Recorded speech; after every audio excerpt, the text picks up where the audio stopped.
This is the third of 5 PDs on Understanding by Design.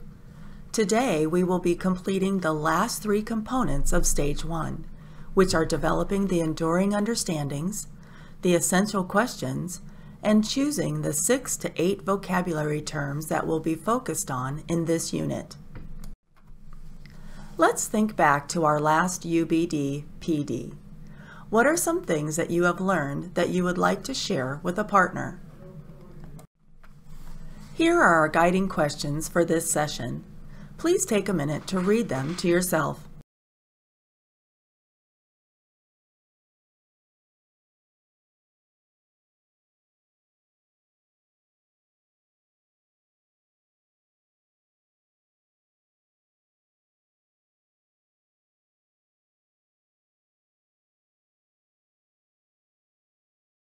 Enduring understandings have been called the conceptual Velcro that holds all of the knowledge and skills learned by the students to stick to their cortex.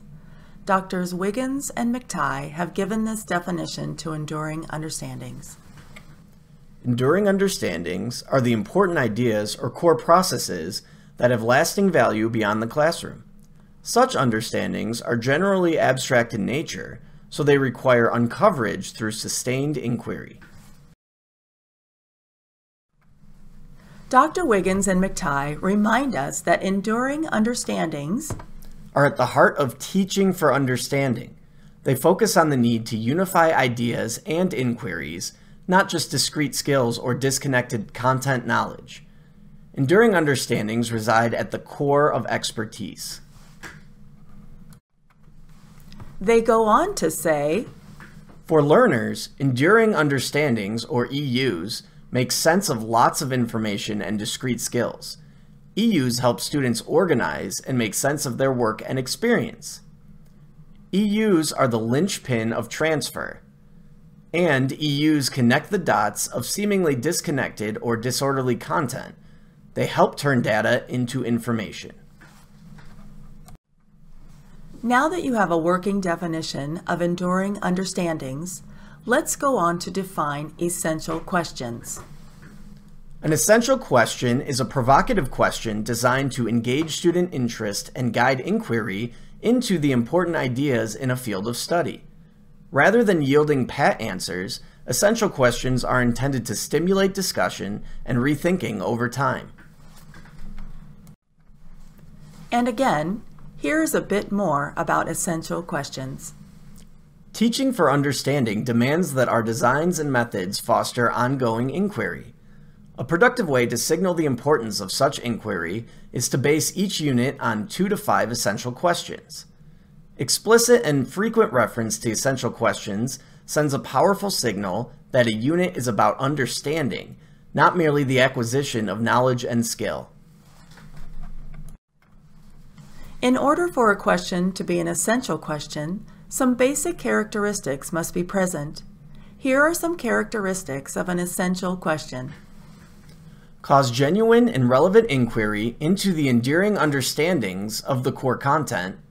Provoke deep thought, lively discussion, sustained inquiry, and new understandings, as well as more questions.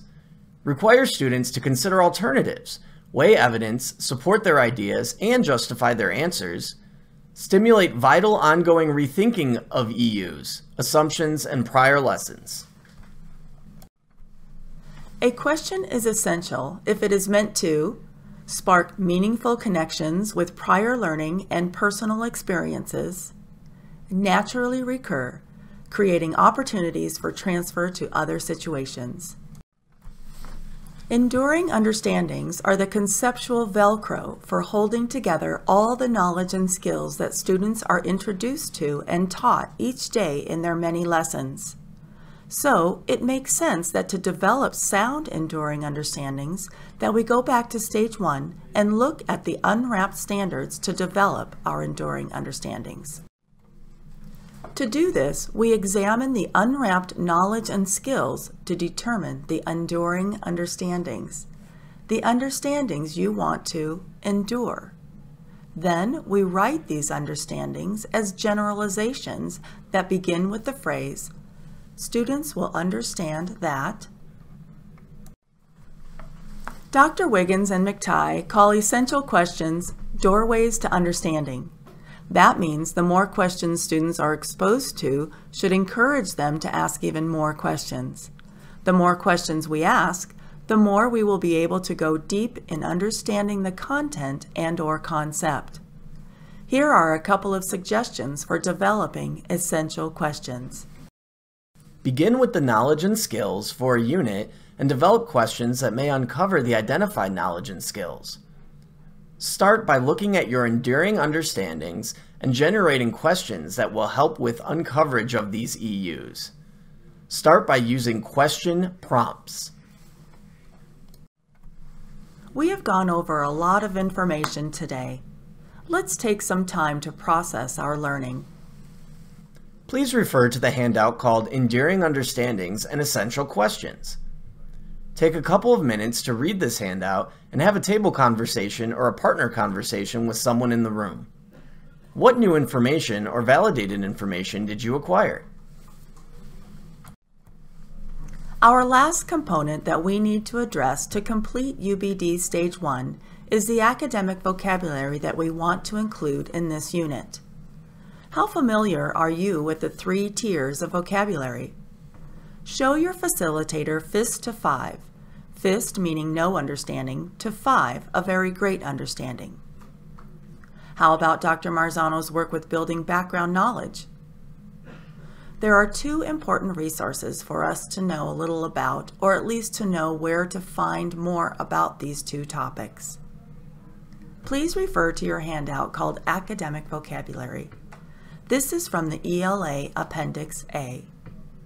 Dr. Marzano tells us in his book, Building Background Knowledge, the importance of teaching vocabulary to all of our students. Specific and explicit instruction can help our students broaden their use of vocabulary terms. In our unit, we should choose between 6 to 8 vocabulary terms to focus on. These terms should be ones that we want our students to master. They should also come from Tiers 2 and 3 vocabulary lists. Now it is time to practice. Please refer to the handout called Enduring Understandings, Essential Questions, and Academic Vocabulary Practice. Using the standard group at the top of the handout, go through the practice of unwrapping and stacking, developing enduring understandings and essential questions, and choosing the 6 to 8 vocabulary terms that you believe should be focused on in this very mini unit. Please note, this is not a complete unit. It is just a sampling to give you an opportunity to allow you to review what you have learned and see what questions you still have about UbD Stage 1 and its components. Work with your table, a partner, or solo. The choice is yours. Please raise your hand if you have any questions or need any clarification from your facilitator. Thank you for your time and attention as we have worked through the final components of UbD Stage 1. I am sure at this point you are seeing what a complex process it is, but also how very important this process is in order to gain a guaranteed and viable curriculum. With that said, please complete the prompts on the screen and give your exit ticket to your facilitator as you leave.